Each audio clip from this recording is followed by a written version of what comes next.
الحمد لله رب العالمين حمدا يوافي نعمه ويكافئ مجيدا. يا ربنا لك الحمد كما ينبغي لجلال وجهك الكريم وعظيم سلطانك. اللهم صل على سيدنا محمد وعلى آله وأصحابه أجمعين. سبحانك لا علم لنا إلا ما علمتنا إنك أنت العليم الحكيم. وعنده مفاتيح الغيب لا يعلمها إلا هو ويعلم ما في البر والبحر وما تسقط من ورقة إلا يعلمها ولا حبة في ظلمات الأرض ولا رطب ولا يابس إلا في كتاب مبين.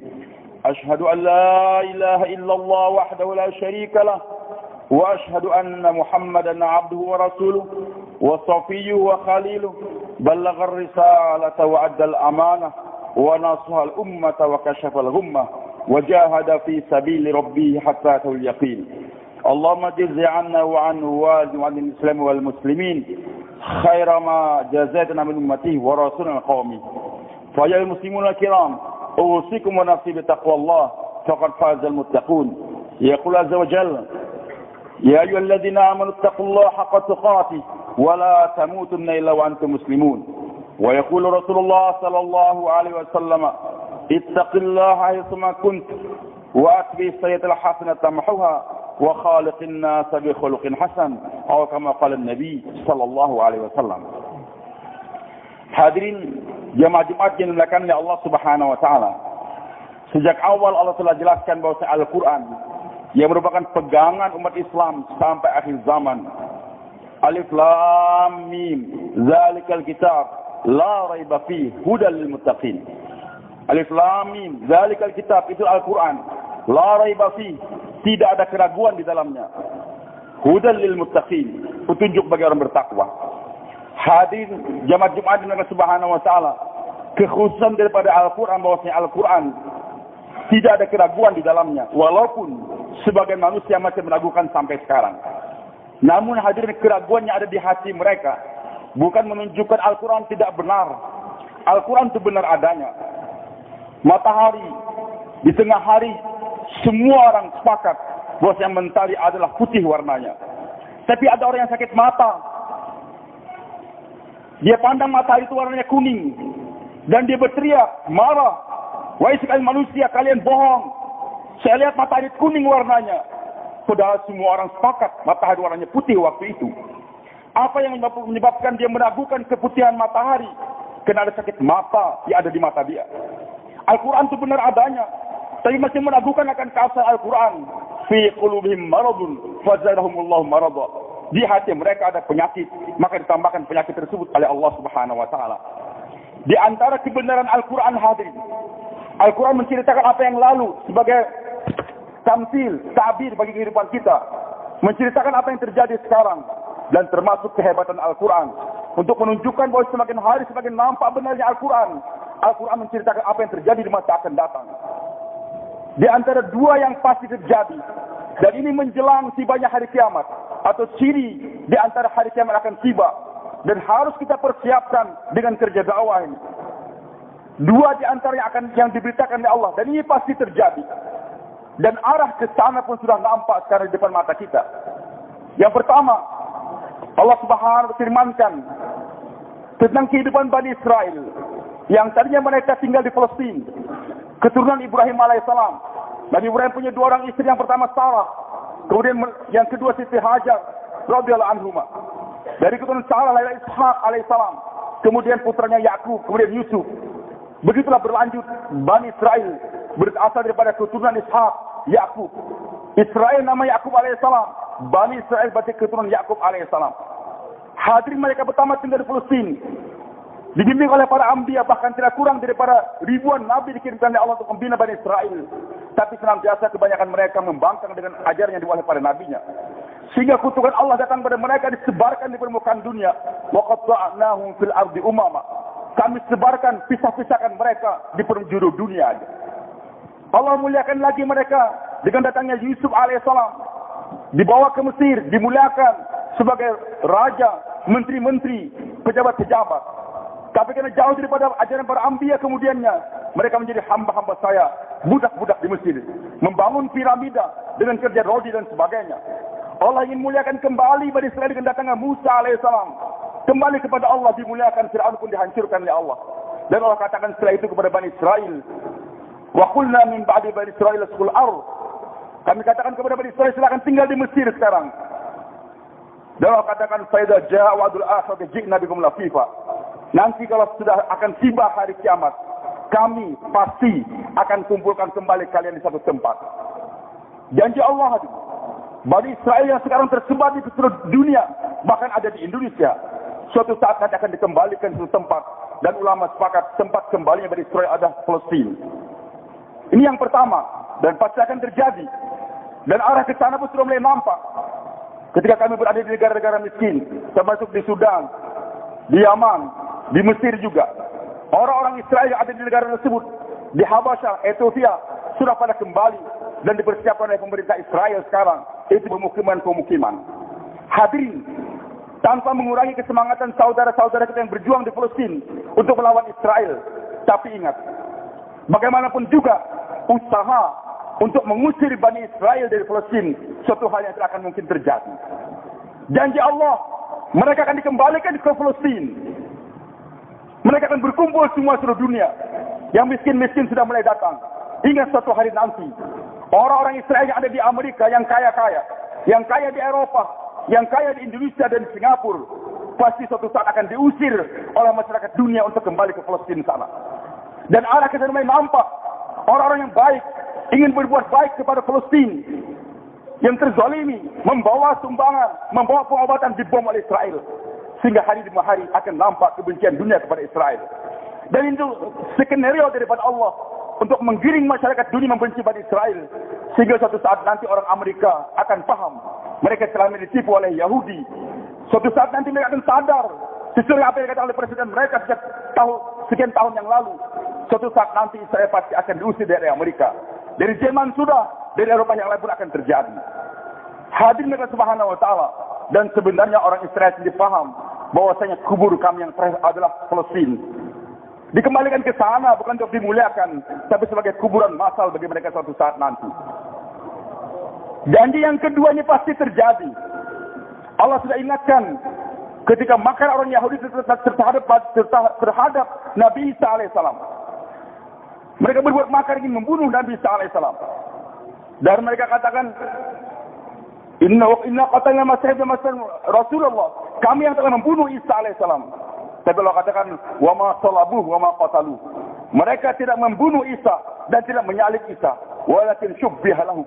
Cuma diserupakan di antara salah satu hawariyin, pengikut Nabi Isa alaihissalam yang Yudas Iskariot, telah berkhianat kepada Isa alaihissalam, dan dia bersekongkol dengan Yahudi untuk membunuh Nabi Isa alaihissalam, bersekongkol Yahudi dan Romawi. Sehingga hadir Allah Subhanahu wa taala, Allah sayang kepada Isa alaihissalam seorang nabi. Wa ma salabuh, mereka tidak menyalib. Wa ma qataluhu wa ma salabuh, mereka tidak membunuh dan tidak juga menyalib Isa alaihissalam. Walakin syubbiha lahum. Isa diangkatkan oleh Allah ke langit. Sementara Yudas yang berkhianat diserupakan dengan wajah Isa alaihissalam. Ditangkap, dibunuh, disalib. Yang disalib adalah bukan Isa alaihissalam, tapi adalah Yudas, pengkhianat yang telah mengkhianati nabinya tersebut. Hadirin Subhanahu wa taala, Nabi Isa diangkatkan ke langit. Dan Nabi telah sabdakan suatu saat nanti Isa alaihissalam pasti turun ke bumi. Beliau belum meninggal dunia, tetapi kenabian beliau telah berakhir, karena diangkat dari bumi. Nabi diutus untuk bergerak di bumi bukan di langit. Maka dengan diangkatkannya beliau dari bumi ke langit, kenabian beliau telah berakhir. Dan doa beliau akan dikabulkan ya Allah. Di antara beliau mendoa, ya Allah jadikan saya nabi untuk ini umat. Allah katakan tidak. Mereka adalah umat Nabi Muhammad SAW. Ya Allah, jadikan saya salah satu daripada itu umat. Allah kabulkan. Nanti menjelang hari kiamat, setelah Imam Mahdi datang di Baiat, umat menyatu kembali di bawah pimpinan Mahdi alaihissalam. Dan Nabi Isa datang di Damaskus, di Menara Putih, disambut oleh Mahdi alaihissalam bersama kaum muslimin. Ketika tiba salat asar, Imam Mahdi mempersilakan Nabi Isa untuk jadi imam. Beliau katakan tidak. Saya adalah umat daripada umat Nabi Muhammad SAW. Kamu yang jadi imam. Hadirin Subhanahu wa taala. Tugas Nabi Isa alaihissalam nanti ke dunia mengumumkan 3 perkara kata Rasulullah. Dalam hadis yang sahih Nabi sabdakan demikian. Yang pertama, Nabi Isa akan mengiklankan di masyarakat dunia, aku bukan anak Tuhan, Tapi aku adalah Rasulullah dan sekarang aku menjadi umat daripada umat Nabi Muhammad sallallahu alaihi wasallam. Maka setelah diiklankannya yang demikian, Allah menceritakan dalam Al-Quran surah An-Nisa ayat 159. Wa min ahlil kitab illa la yu'minu bi qabla mautih. Tidak ada satu orang pun ahli kitab. Para mufassir menjelaskan yaitu orang Nasrani. Tidak ada satu orang pun yang Nasrani di dunia kecuali beriman kepada Isa alaihissalam. Janji Allah, semua Yahudi akan dikembalikan ke Palestina dan semua orang Nasrani akan mengucapkan syahadah masuk Islam semuanya. Tidak ada satu orang Nasrani pun akan tinggal di permukaan dunia ini. Dan tidak ada satu orang Yahudi pun yang berkeliaran di permukaan dunia. Semua kembali ke Palestina. Dan ini pasti terjadi. Arah ke sana pun sudah mulai nampak. Kemudian yang kedua, Nabi Isa mengilangkan. Nabi tugas yang kedua adalah Nabi Isa akan memotong semua salib-salib di gereja-gereja. Tugas yang ketiga, membunuh semua babi yang ada di dunia ini. 3 hadirin tugas Nabi Isa alaihissalam. Yang pertama mengumumkan saya bukan anak Tuhan, tapi saya adalah Rasulullah dan saya sekarang umat Nabi Muhammad SAW. Yang kedua akan memotong semua salib di permukaan dunia. Dan yang ketiga akan membunuh semua babi-babi di permukaan dunia ini. Berat tugas Nabi Isa alaihissalam untuk mengumumkan kepada seluruh masyarakat Nasrani di permukaan dunia. Padahal waktu itu alat-alat canggih sudah tidak ada lagi. Bahan bakar sudah habis. Capek Nabi Isa kalau keliling dunia untuk berdakwah. Yang kedua, bagaimana capeknya beliau untuk memotong semua salib gereja-gereja di permukaan dunia ini. Dan bagaimana capeknya untuk pergi ke Papua sana.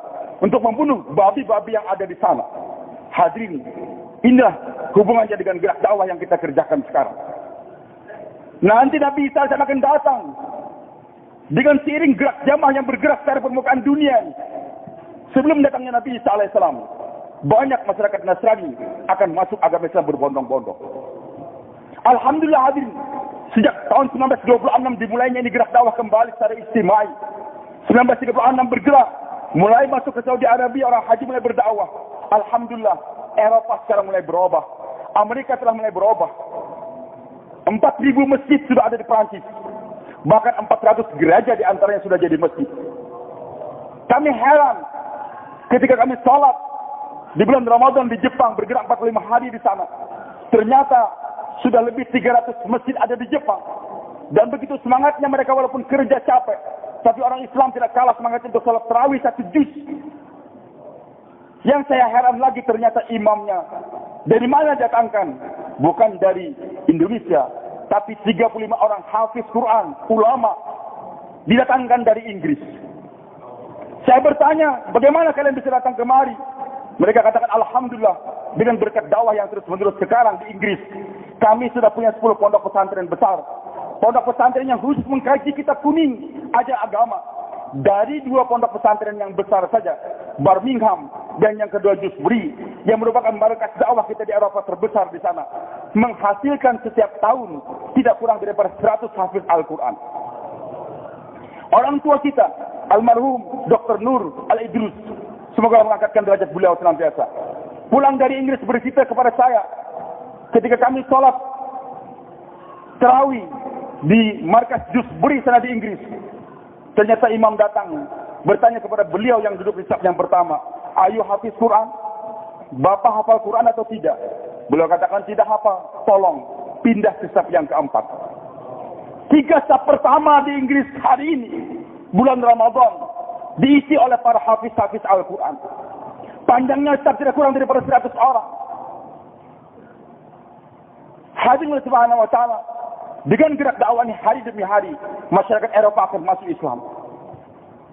Begitulah hadirin Allah subhanahu wa ta'ala, dengan banyaknya orang masuk Islam, gereja-gereja sudah berubah jadi masjid. Sehingga nanti ketika Nabi Isa alaihissalam datang, kebanyakan gereja sudah berubah jadi masjid atau madrasah. Sehingga tidak capek lagi Nabi Isa untuk memotong gereja salib-salib yang ada di gereja sana. Dan ini pasti terjadi, janji Allah. Yang kedua, flu babi. Yang ketiga, yang pertama saya katakan masyarakat akan semakin banyak yang masuk Islam. Dan yang kedua tadi, gereja-gereja akan semakin berubah menjadi masjid dan madrasah. Sehingga tidak capek Nabi Isa untuk memotong itu salib-salib. Yang ketiga, kalau umur kita panjang akan melihat nanti flu babi atau flu burung akan semakin merebak. Sehingga nanti akan ada pembantaian habis-habisan babi di permukaan dunia. Bukan orang Islam saja yang membantai. Tim dokter akan menyadari bagaimana bahayanya itu babi. Maka setiap pemerintah, setiap negara mengusulkan, bahkan menggerakkan tentara dan polisi untuk membunuh babi-babi. Dan itu pasti terjadi. Babi akan habis di Papua, akan habis di Indonesia, akan habis di Eropa. Sehingga ketika Nabi Isa datang, tinggal babi yang ada sekitar negara Arab. Enggak capek bagi Nabi Isa untuk membunuh itu babi. Hadirin jamaah Jumat yang Subhanahu wa taala, inilah firman Allah. Dua kenyataannya pasti akan terjadi. Yahudi akan dikembalikan ke Palestina dan Nasrani akan masuk Islam semuanya. Gereja akan berubah, babi akan mati. Tinggal nanti menjelang akhir zaman, kata Nabi kita Muhammad SAW, peperangan besar akan terjadi antara Yahudi dengan kaum muslimin. Yahudi semua di Palestina, kaum muslimin di sebelah Jordania sana. Terjadi peperangan, tapi semua makhluk akan membantu umat Islam. Bahkan pohon, batu akan berkata, wahai muslim, di belakang saya ada Yahudi, bunuh dia. Enggak ada tempat bagi Yahudi untuk bersembunyi. Dan memang ciri khusus bagi orang Yahudi, mereka itu penakut, hanya berani berperang. Allah katakan min warai judur, di balik tembok, di balik batu, di balik pohon, sembunyi mereka berani berperang. Tapi nanti akhir zaman, tembok-tembok akan bicara, pohon bicara, batu bicara. Di belakang saya ada Yahudi, sembunyi, bunuh dia. Kecil pohon yang namanya gharqad, kata Rasulullah SAW. Dan itu pohon banyak ditanam sekarang di Palestina sana. Hadirin jamaah Jumat yang dimuliakan oleh Allah Subhanahu wa taala, tinggal buat keputusan sekarang. Islam pasti tersebar kembali. Kita akan membaca di koran, nanti akan tertulis sekian negara ini masih Islam semuanya, kabupaten ini masih Islam semuanya. Cuma tinggal dua, apakah Anda ingin menjadi penonton atau pemain? Penonton sekedar membaca di koran perkembangan Islam, alhamdulillah Islam bagus, Islam tersebar. Sebagai penonton tidak mendapatkan pahala apa-apa. Tapi jadi pemain, bergerak kita. Walaupun kita tidak bergerak, masyarakat tidore, masyarakat tangir, nggak bergerak, Islam tidak berarti tidak akan tersebar. Masyarakat Sulawesi Utara nggak mau bergerak untuk agama, sibuk dengan cengkeh, sibuk dengan perkebunan, Islam tidak akan mundur. Jangankan kita, para sahabat saja Allah sudah ingatkan, wa in tatawallaw yastabdil qauman ghayrakum tsumma la yakunu amsalakum. Kalau kalian wahai sahabat enggak mau lagi bergerak untuk berdakwah, Allah akan gantikan kalian dengan generasi yang lain yang akan berjuangkan ini agama. Hadirin Subhanahu wa taala, bergerak atau tidak kita, Islam pasti akan dijayakan oleh Allah. Cuman beruntung bagi mereka yang menjadi pemain, berperan untuk menyampaikan agama Allah Subhanahu wa taala, dan rugi mereka yang menjadi penonton dalam kehidupan. Bagi kita yang tinggal di sekitar laut-laut ini, digandakan lagi pahalanya oleh Allah. Nabi tahu bagaimana susahnya menyampaikan agama menyeberang laut dengan biaya yang besar juga, menghadap ombak dan sebagainya. Maka Nabi gembirakan kepada masyarakat sekitar laut, ghazwatun fil bahri mislu asyatan ghazwatin fil bar. Perjuangan nyeberang laut, pahalanya digandakan 10 kali lipat daripada perjuangan di daratan. Nabi SAW tidur di rumah Ummu Haram binti Milhan radhiyallahu anha, bibi susuan beliau, berbaring tersenyum. Maka Ummu Haram bertanya, ya Rasulullah, kenapa engkau senyum? Nabi katakan, aku melihat sekelompok daripada umatku sedang menyeberang laut, berada di atas kapal seperti anak-anak raja di atas takhta mereka. Nabi tersenyum, kenapa? Karena waktu itu perjuangan hanya menyeberang padang pasir di daratan, belum ada yang menyeberang lautan, dan risikonya sangat tinggi. Nah, tapi digambarkan oleh Allah, wahai Muhammad, jangan takut. Nanti umatmu yang kemudian akan menyeberang laut untuk membawa ini agama.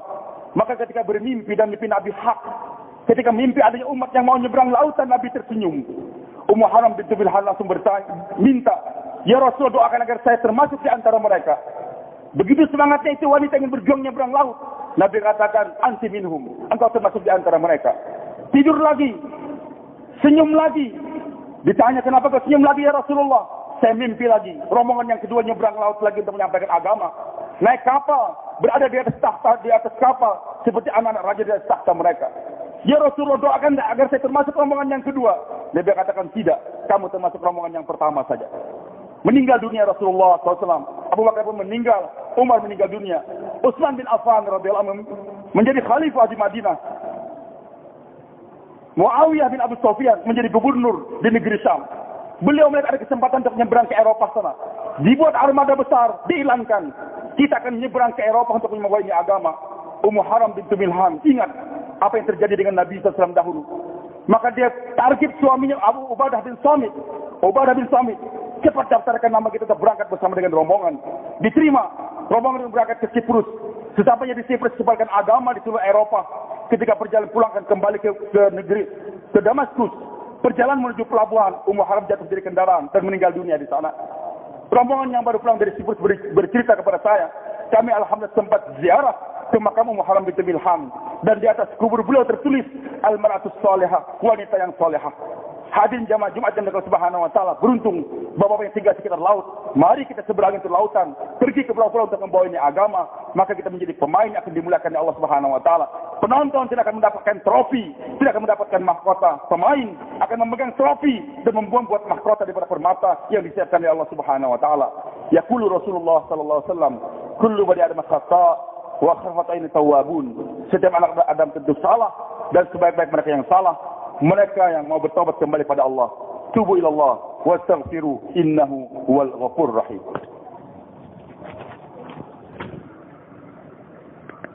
Alhamdulillah wahdah la syarika lah wa la na'budu illa iyyah. Wassalatu wassalamu ala man la nabiyya ba'da. Sayyidina Muhammad bin Abdullah wa ala alihi wa man sara bihudah. Ashhadu an la ilaha illallah wahdahu la syarika lah wa ashhadu anna Muhammadan 'abduhu wa rasuluhu وصفيه وخليله بلغ رسالة بالأمانة ونصر الأمة وكشف الغمة. أوصيكم ثالث بتقوى الله فقد فاز المتقون. يقول عز وجل ومن يطع الله ورسوله ويخشى الله ويتقي فأولئك هم الفائزون. ويقول رسول الله صلى الله عليه وسلم يقول عز وجل إني لأهم بأهل الأرض عذابا فإذا نظرت الأمار بيوتي والمستغفرين بالأسحار والمتحابين فيها صرفت عنهم العذاب أو كما قال النبي صلى الله عليه وسلم فيما يروي عنه عز وجل. واعلموا أن الله أمركم بأمر بدأ فيه بنفسه وثنى بملائكته وثلث أيها المسلمون يقول عز وجل مخبرا وآمرا إن الله وملائكته يصلون على النبي يا أيها الذين آمنوا صلوا عليه وسلموا تسليما. اللهم صل على سيدنا محمد وعلى آل سيدنا محمد كما صليت على سيدنا إبراهيم وعلى آل سيدنا إبراهيم وبارك على سيدنا محمد وعلى آل سيدنا محمد كما باركت على سيدنا إبراهيم وعلى آل سيدنا إبراهيم في العالمين إنك حميد مجيد. وارض اللهم عن الخلفاء الراشدين المهديين أبي بكر وعمر وعثمان وعلي وعن بقية الصحابة رسول الله أجمعين. اللهم اغفر للمسلمين والمسلمات والمؤمنين والمؤمنات الأحياء منهم والأموات إنك سميع قريب مجيب الدعوات. ربنا اغفر لنا والإخوان الذين سبقونا بالإيمان ولا تجعل في قلوبنا غلا للذين آمنوا ربنا إنك رؤوف رحيم. اللهم أنزل هدايتك ورحماتك وبركاتك على جل البلد وسائر بلدان المسلمين. اللهم استخدمنا واستخدم رجالهم لخدمة هذا الدين دعاة لك دينك في مشارق ومغاربها واجعل نساءنا ونساء متحجبات متنقبات غير متبرجات واجعلهن كنساء الصحابة واجعل أولادهم من الصالحين واجعل من القرآن حفظه. اللهم إنا نسألك الهدى والتقى والعفاف والغنى. اللهم إنا نعوذ بك من جهد البلاء ودرك الشقاء وسوء القضاء وشماتة الأعداء. ربنا